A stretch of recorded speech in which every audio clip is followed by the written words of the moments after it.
Լրատվամիջոցներից մեկի հաղորդման տակ վարչապետ Փաշինյանի մասին նման բովանդակությամբ մեկնաբանություն թողնելու համար է մեղադրանք առաջադրվել Գեղարքունիքի մարզի 65-ամյա բնակչին։ Վարույթը նախաձեռնվել է քաղաքական հայացքներով պայմանավորված բռնություն գործադրելու հրապարակային կոչի հատկանիշներով։ Դատարանում թոշակառու տղամարդը մեղավոր է ճանաչվել։ Պատիժ է սահմանվել 100 ժամ տևողությամբ հանրային աշխատանքների իրականացումը։ 2025 թվականին ըստ Դատալեքս տեղեկատվական հարթակի քրեական օրենսգրքի 330-րդ հոդվածով բռնություն գործադրելու հրապարակային կոչեր հնչեցնելու հատկանիշներով երկու վարույթ է քննվել դատարանում։ Երկու դեպքում էլ քաղաքացիները մեղադրվում են վարչապետի նկատմամբ բռնության կոչ հնչեցնելու համար։ Մի դեպքում մեղադրյալի աթոռին 65-ամյա թոշակառու տղամարդ է եղել, մյուս դեպքում 43-ամյա միայնակ մայր։ Կինը, որը մասնագիտությամբ վարսահարդար է, կրկին Facebook սոցիալական հարթակում արված մեկնաբանության համար է իրավապահների ուշադրության կենտրոնում հայտնվել։ Նրա նկատմամբ որպես պատիժ նշանակվել է տուգանք նվազագույն աշխատավարձի 12 ապատիկի 900,000 դրամի չափով։ Օրերս էլ 5 անչափահաս երեխաների մայրն էր նման մի մեկնաբանության համար բերման ենթարկվել։ Հարցաքննվել իր մանկահասակ երեխայի ներկայությամբ։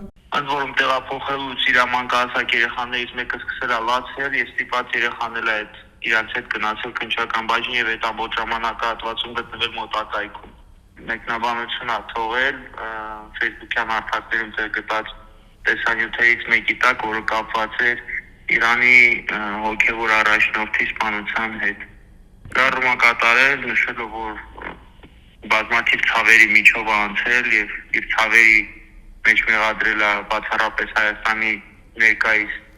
իշխանության ղեկավարին ու ասել է, որ այդպիսի մի օր էլ այսպես ասած քեզ է սպասում։ Փաստաբանները նշում են, իրավապահները կարծես թե միայն իշխանության ներկայացուցիչների նկատմամբ արված կոչերն են հետապնդումների առարկա դարձնում։ Եթե քաղաքացիները ընդհանուր առմամբ տեսնում են, որ օրենք իշխանության աջակիցները կարող են ցանկացած բառամթերք օգտագործել, եւ դա կդիտվի խոսքի ազատության սահմաններում, ենթագիտակցորեն առանց իրենց այսպես իրավագիտակցական ծանր բաներով ծանրաբեռնելու, մտածմունքներով ծանրաբեռնելու, մտածում եմ, որ եթե նրան կարելի է, ուրեմն մեզ էլ է կարելի։ Ապա համակարգը, երբ որ հարցը վերաբերում է նման իրականում գոյություն չունեցող հանցանքների, ինչ-որ իշխանության ներկայացուցիչ չվիրավորելու կամ թիրախավորելու, պատրաստ է չեք պատկերացնում ինչ կայծակնային արագությամբ արձագանքել։ Բայց երբ որ օրինակ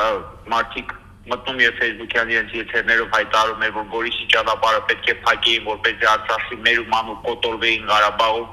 ու Հայաստան տեղափոխվելու հնարավորություն չունենային,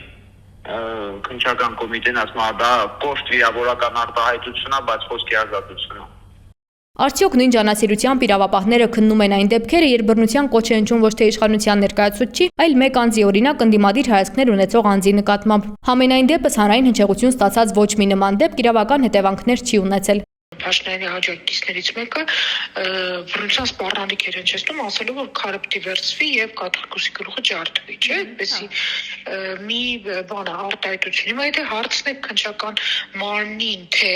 այդ քաղաքացու նկատմամբ, այդ տարեց մարդու նկատմամբ ինչ քրեաիրավական ուրեմն գործիքներ են օգտագործել, հաստատապես համոզված եմ, որ այնտեղ երևի նույնիսկ այդ վարույթը ուղղակի մոտավորապես շնչառություն միացված կլինի, էլի զուտ լինելիության մակարդակում։ Իսկ այս դեպքում արդեն մի քանի ամսում այս մարդկանց գործերը նախապատրաստվել են, ուղարկվել են դատարան եւ այլն։ Ընտրովի արդարադատության եւս մեկ դրսևորում ուղղությունը դեպի Եվրոպական միություն վերցրած իշխանություններից, որոնք առիթը բաց չեն թողնում վստահեցնելու, որ Հայաստանն այլևս նախկինը չէ եւ յուրաքանչյուր քաղաքացի ազատ է արտահայտելու իր կարծիքը։